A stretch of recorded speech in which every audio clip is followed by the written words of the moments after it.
ಚಿಕ್ಕಮಗಳೂರಿನ ಅಜ್ಜಂಪುರ ಪಟ್ಟಣ ಪಂಚಾಯಿತಿ ಚುನಾವಣೆಯಲ್ಲಿ ಆಡಳಿತಾರೂಢ ಕಾಂಗ್ರೆಸ್ ಪಕ್ಷಕ್ಕೆ ತೀವ್ರ ಮುಖಭಂಗವಾಗಿದೆ.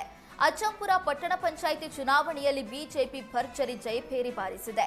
11 ವಾರ್ಡ್ಗಳಿಗೆ ನಡೆದ ಚುನಾವಣೆಯಲ್ಲಿ ಬಿಜೆಪಿ 6 ಹಾಗೂ ಕಾಂಗ್ರೆಸ್ 5 ಸ್ಥಾನಗಳಲ್ಲಿ ಗೆಲುವು ದಾಖಲಿಸಿದೆ. ಅಜ್ಜಂಪುರ ಪಟ್ಟಣ ಪಂಚಾಯಿತಿ ಚುನಾವಣೆ ಪ್ರತಿಷ್ಠೆಯಾಗಿ ತೆಗೆದುಕೊಂಡಿದ್ದ ಕಾಂಗ್ರೆಸ್ ಶಾಸಕ ಶ್ರೀನಿವಾಸ್ಗೆ ಭಾರೀ ಮುಖಭಂಗವಾಗಿದೆ.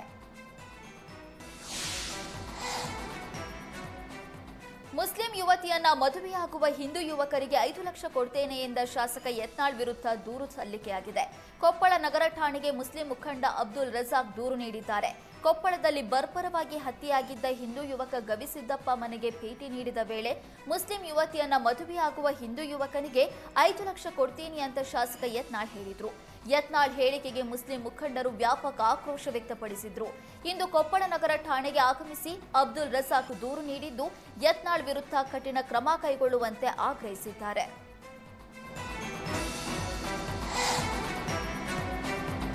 ಕೊಪ್ಪಳ ಜಿಲ್ಲೆಯಲ್ಲಿ ಯೂರಿಯಾಗಾಗಿ ಹಾಹಾಕಾರ ಮುಂದುವರೆದಿದೆ. ನಾಳೆ ವಿತರಿಸುವ ಗೊಬ್ಬರಕ್ಕಾಗಿ ಹಿಂದೆ ಸಾವಿರಾರು ಸಂಖ್ಯೆಯಲ್ಲಿ ರೈತರು ಜಮಾವಣೆಗೊಂಡಿದ್ದಾರೆ.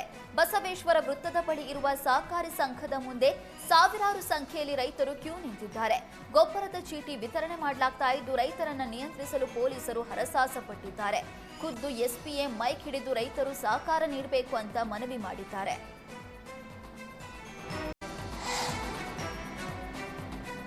ಬಾಗಲಕೋಟೆ ತಾಲೂಕಿನ ಹಳ್ಳೂರ ಗ್ರಾಮಸ್ಥರ ಪರಿಸ್ಥಿತಿ ಅಧೋಗತಿಯಾಗಿದೆ. ಗ್ರಾಮದಲ್ಲಿ ಶವ ಸಂಸ್ಕಾರಕ್ಕೆ ರುದ್ರಭೂಮಿ ಇಲ್ಲದೆ ಗ್ರಾಮ ಪಂಚಾಯಿತಿ ಎದುರು ಗ್ರಾಮಸ್ಥರು ಶವ ಸಂಸ್ಕಾರಕ್ಕೆ ತಯಾರಿ ನಡೆಸಿದ್ದಾರೆ. ಸ್ಮಶಾನಕ್ಕೆ ದಾನವಾಗಿ ಕೊಟ್ಟಿದ್ದ 1 ಎಕರೆ ಜಾಗ ಈಗ ವಿವಾದಕ್ಕೆ ಕಾರಣವಾಗಿದೆ. ಹಳ್ಳೂರ ಗ್ರಾಮದಲ್ಲಿ ಸಂಗನಗೌಡ ಮೇಟಿ ಎಂಬುವರು ವಿಧಿವಶರಾಗಿದ್ರು. ಅಂತ್ಯ ಸಂಸ್ಕಾರಕ್ಕೆ ಜಾಗ ಇಲ್ಲದರಿಂದ ಗ್ರಾಮ ಪಂಚಾಯಿತಿ ಎದುರು ಶವ ಸಂಸ್ಕಾರಕ್ಕೆ ಮುಂದಾಗಿದ್ರು. ಸ್ಥಳಕ್ಕೆ ತಹಶೀಲ್ದಾರ್, ಪೊಲೀಸರು, ಪಂಚಾಯಿತಿ ಅಧಿಕಾರಿಗಳು ದೌಡಾಯಿಸಿ ಗ್ರಾಮಸ್ಥರ ಮನವೊಲಿಸಲು ಯತ್ನಿಸಿದ್ರು.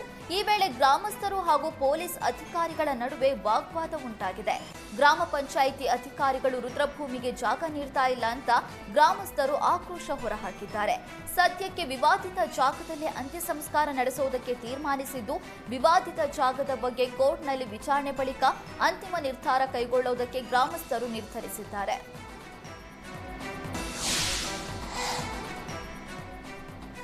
ಆಕಸ್ಮಿಕ ಬೆಂಕಿ ತಗುಲಿ ಬ್ಯಾಟರಿ ಅಂಗಡಿ ಹೊತ್ತಿ ಉರಿದ ಘಟನೆ ತುಮಕೂರು ಜಿಲ್ಲೆಯ ಕುಣಿಗಲ್ ಪಟ್ಟಣದ ಬಿದನಗೆರೆಯಲ್ಲಿ ನಡೆದಿದೆ.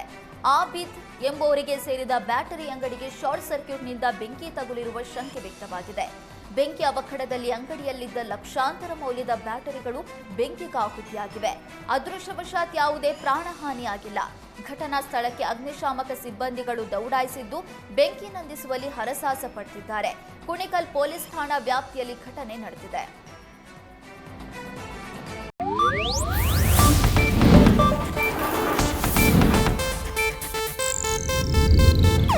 ಇದು ಏಷ್ಯಾನೆಟ್ ನ್ಯೂಸ್ ನೆಟ್ವರ್ಕ್ ಪ್ರಸ್ತುತಿ.